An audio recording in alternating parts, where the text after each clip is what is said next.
The library. I heard his thoughts. Damn, black stockings, long legs, want to pin her against. No, gotta hold it together. I lifted my head, and my gaze landed precisely on the most famous iceberg on campus, Liam Carter. His face was expressionless, his eyes cold enough to chip ice. As he walked past me, a collective gasp rippled through the room. Oh my God. Liam just turned down the school's it girl. He's so untouchable. Didn't even glance at her. But I heard every word. That deafening inner voice nearly blew the top of my head off. Wifey looks so hot today, wanna lick. My strategist said play it cool. That way she'll make the first move. But God, I want to so bad. A wicked smile tugged at the corner of my mouth. I stretched out my toe and lightly hooked the hem of his pants. Liam Carter froze. His body went rigid as a statue. Inner voice. Ah, she touched me. She hooked me. Does she want to sleep with me? I'm hard. What do I do? He stiffly turned around. I rested my chin on one hand and raised an eyebrow at him. Hey. Your face is all red. You okay? Liam's face flushed at a visible speed, from the tips of his ears all the way down to his neck. For the first time, that perpetually frozen, handsome face showed something resembling panic. Inner voice. What do I do? What do I do? She caught me. She's definitely doing this on purpose. She's so good at this. His lips pressed into a tight line. His Adam's apple bobbed once, and he ground out 2 words from between his teeth. I'm not. His voice was still cold, but if you listened closely, there was a faint, almost imperceptible tremor in it. I smiled. This ability had woken up half an hour ago, out of nowhere, right when Liam standing in front of me had just rejected the it girl's advance and was about to walk past. His rich, colorful inner world had flung itself wide open to me, completely unguarded. Turns out the school's legendary untouchable heartthrob, ice cold, aloof. The guy every girl pinned after was secretly a top-tier lovesick fool drooling over me. This was going to be way too much fun, really? I stood up and deliberately took a step closer to him. The scent of cold fur on him, mixed with a hint of panic, drifted into my nose. Inner voice. She smells so good. She smells so good. I'm gonna die. I'm gonna die. She's coming closer. 1 more inch and I won't be able to stop myself from hugging her. Noah, you useless piece of crap. Your method doesn't work at all. Noah. His clueless, self-styled strategist of a roommate. Got it. You look a little hot to me. I reached out, my slender fingers almost touching his burning cheek. Liam flinched back a full step like he'd been stung by a scorpion. His eyes darted away, completely unable to look at me. And he dropped a "you've got the wrong person" before fairly fleeing the scene. Watching his panicked back, I laughed out loud. The students around me were all giving me that "are you insane, flirting with Liam?" Look, I didn't care. I just felt like college life was finally starting to get interesting. Back at the dorm, I told my best friend Olivia the whole thing like it was a joke. Olivia was a CS genius, a brilliant, logic-obsessed oddball who lived for gossip. She pushed her glasses up and analyzed calmly. So you can now unilaterally tune into Liam Carter's inner channel, and it's an encrypted VIP line. Pretty much. Then isn't this basically God mode? Emma, your chance is here. Olivia slapped her thigh. Didn't you always say a pretentious douche like Liam needed to be taken down a peg? Well, now you can take him down precisely. I couldn't agree more. The next day, I ran into Liam and his strategist Noah just as they were leaving their dorm. I hid around the corner and listened to their conversation. Noah sounded utterly disappointed in him. Liam, what is wrong with you? Yesterday was the perfect opportunity. Why'd you run? Liam's voice was muffled. She hooked me. Inner voice. She even asked why my face was red. She's definitely a seductress, sent here specifically to tempt me. Noah was practically grieving. This is the test. Women love the push and pull. The more she comes on to you, the colder you gotta be. Make her think you're unreadable. Make her want to conquer you. Got it? Starting today, plan B, ignore her. Liam seemed convinced. Inner voice. Ignore her. But I want to look at her so bad. What if she stops talking to me? Out loud. Though, he just responded coldly. Yeah, great. Plan B, huh? I pulled out my phone and texted Olivia. Look up Noah Reed from the finance department for me. Find any dirt. Wednesday, there was a school-wide elective, by some coincidence. Liam and I had both signed up for the same one, art of film appreciation. By the time I got there, quite a few people were already seated. Liam sat in the middle, the seat beside him empty. He had his head down, reading, radiating a "don't touch me" aura. Inner voice. Is she gonna sit next to me? Of course she is. Gotta hold it. Can't look at her. Strategist said whoever falls first loses.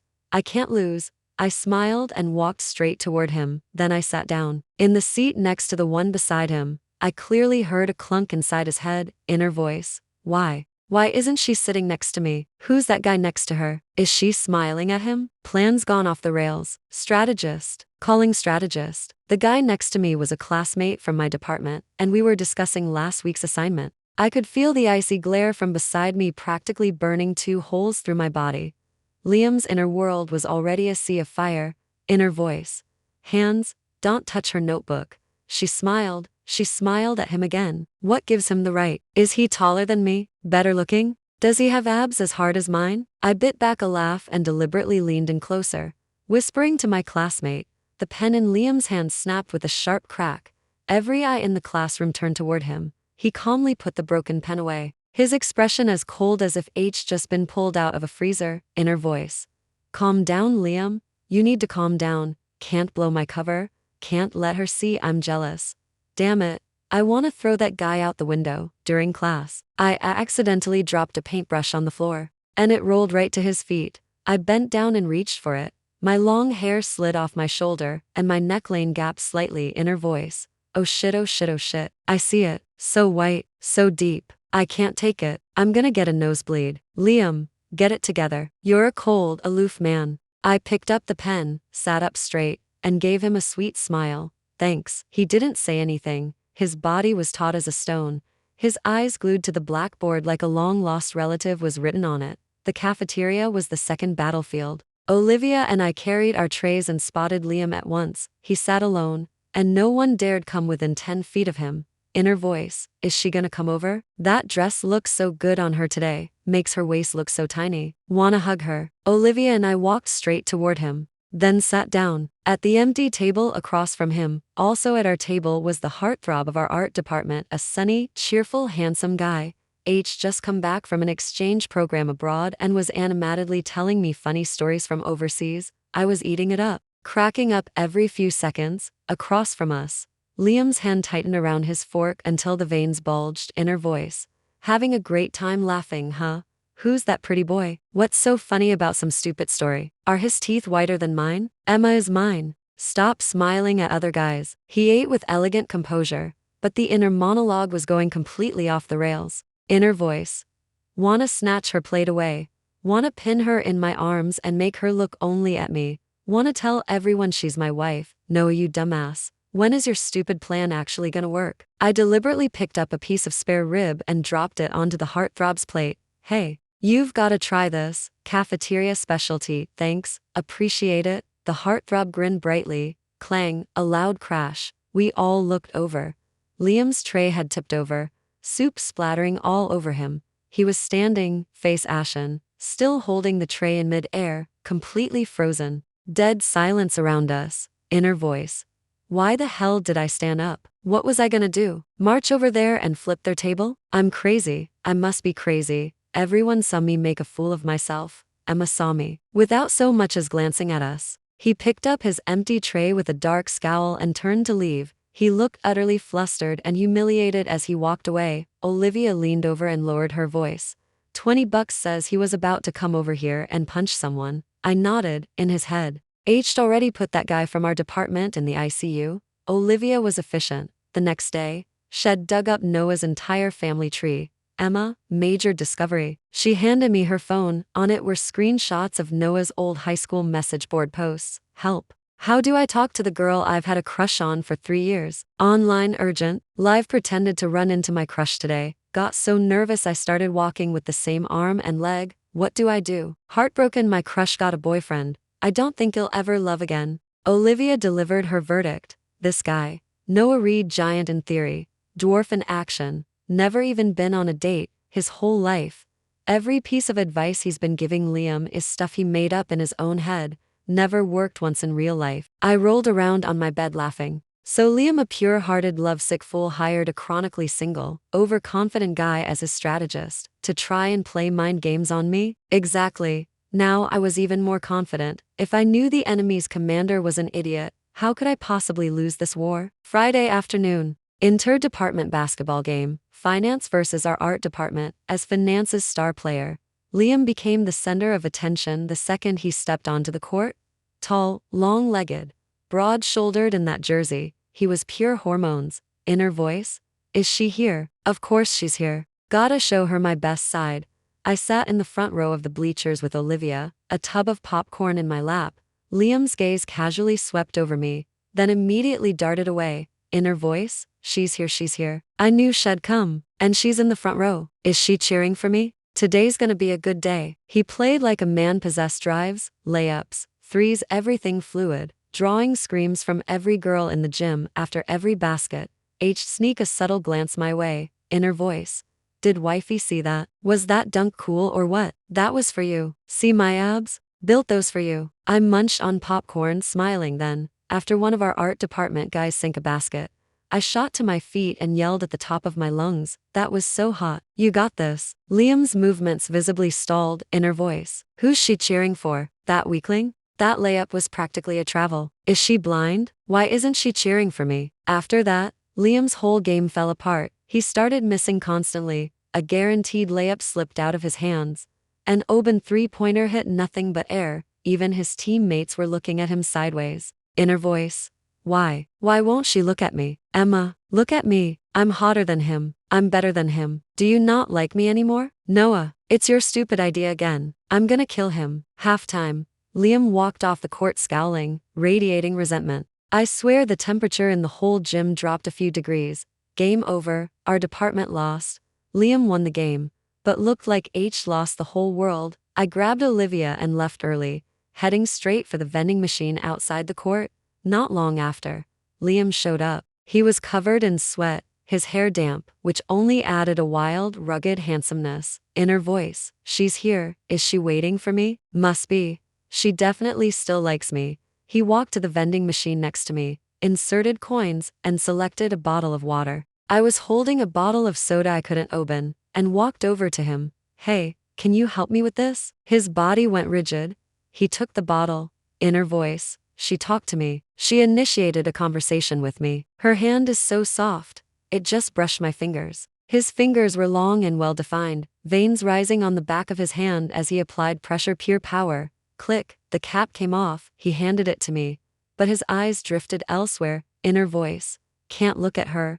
I'll get sucked in. Her eyes are too pretty. Gotta stay cold. Thanks. I took the bottle, and my fingertips accidentally brushed across his palm. I felt his whole body shudder like H been electrocuted. Inner voice. Aha. She's seducing me again. She's definitely doing this on purpose. She touched my palm. Is she hinting at something? I'm not gonna sleep tonight. He yanked his hand back and clenched it into a fist.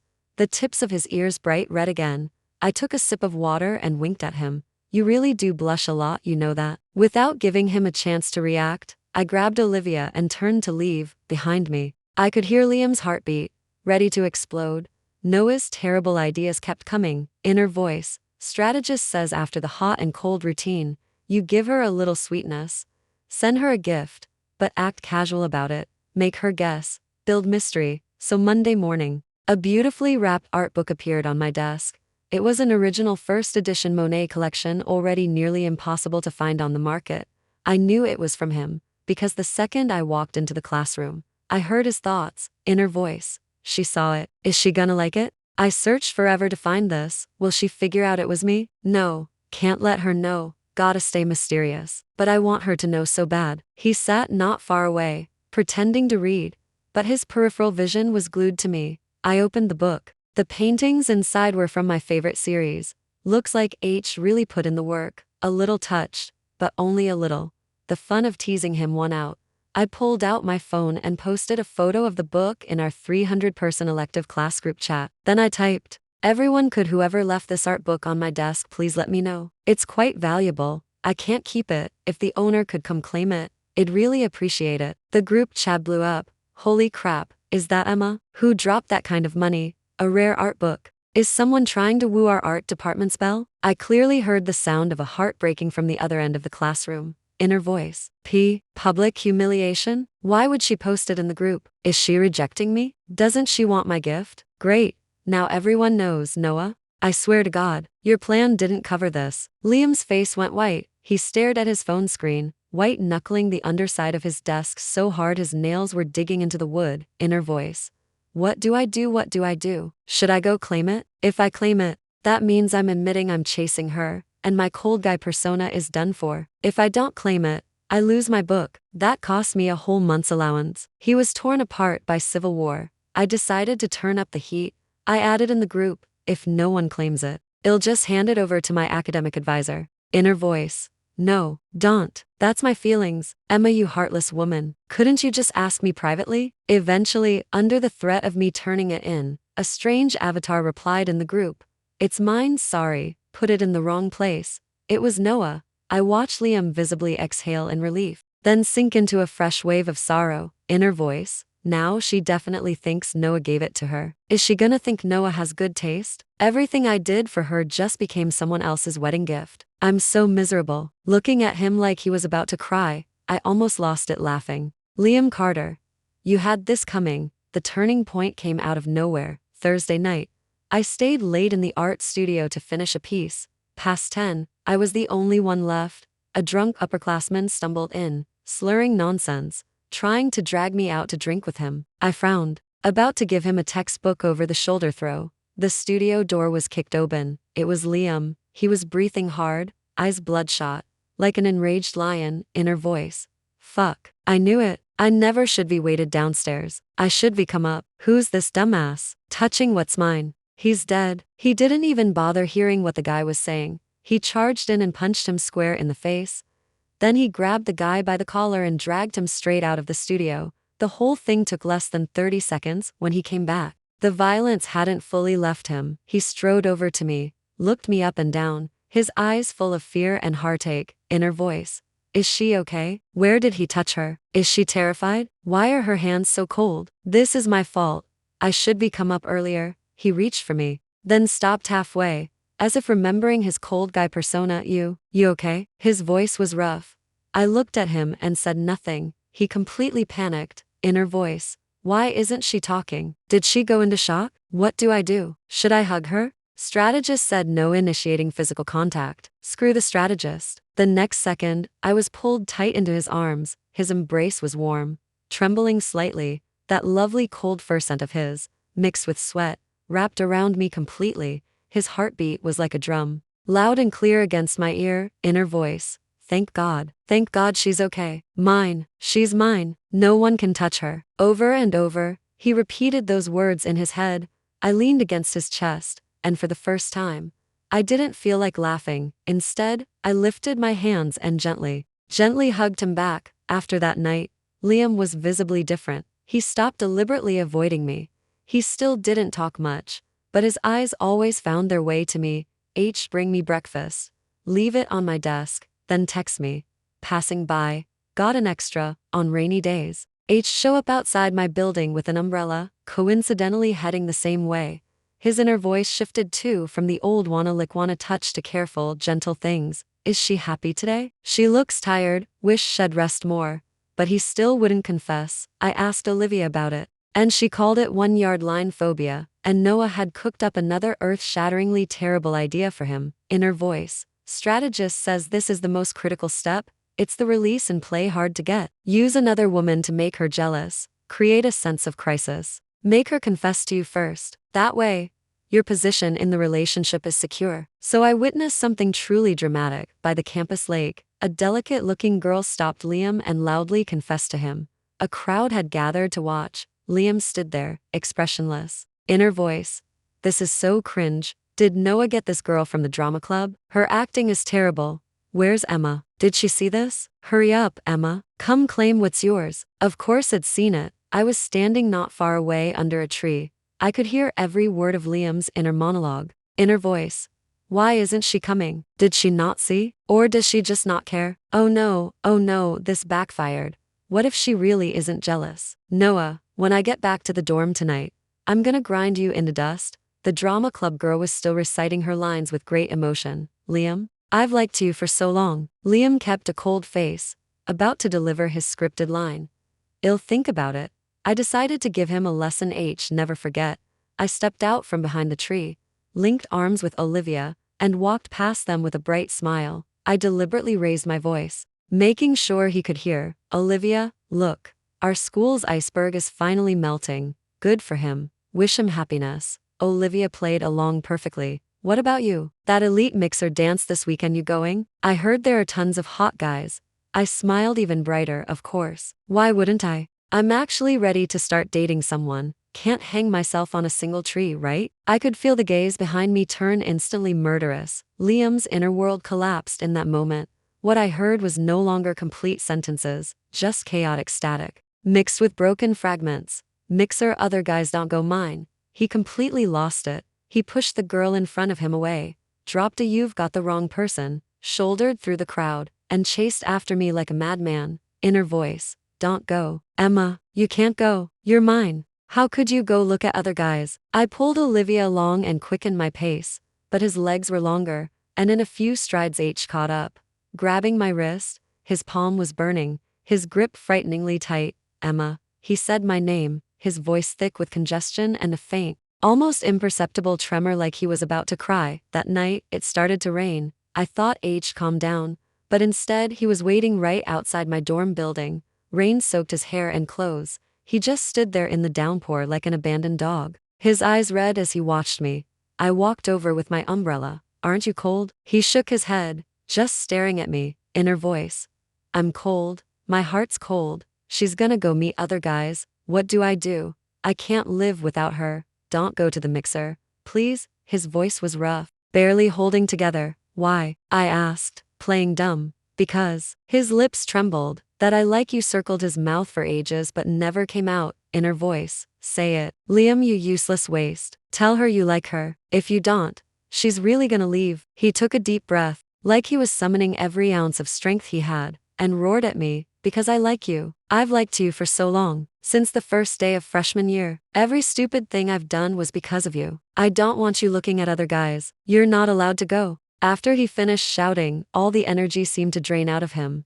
He looked at me dejectedly, the light in his eyes slowly dying, full of despair. So please, don't go, okay? His pride, his facade in this moment, washed completely clean by the rain. All that was left was the rawest, most sincere love. Looking at him like that, so pitiful, my heart softened, and it had enough fun. I closed my umbrella and let the rain hit my face. I took a step closer to him and stood on my tiptoes. Liam, yeah? I never signed up for the mixer. He froze, a flicker of surprise in his eyes. I leaned close to his ear and whispered in a voice only the two of us could hear, and ever since that day in the library when you turned down the it girl, every single one of those dirty thoughts in your head, I heard all of it. The air froze solid. I watched with satisfaction as Liam's expression went from surprise, to confusion, to shock, to complete blankness. The blood drained from his face in an instant, then rushed back so fast he looked like he was about to bleed out.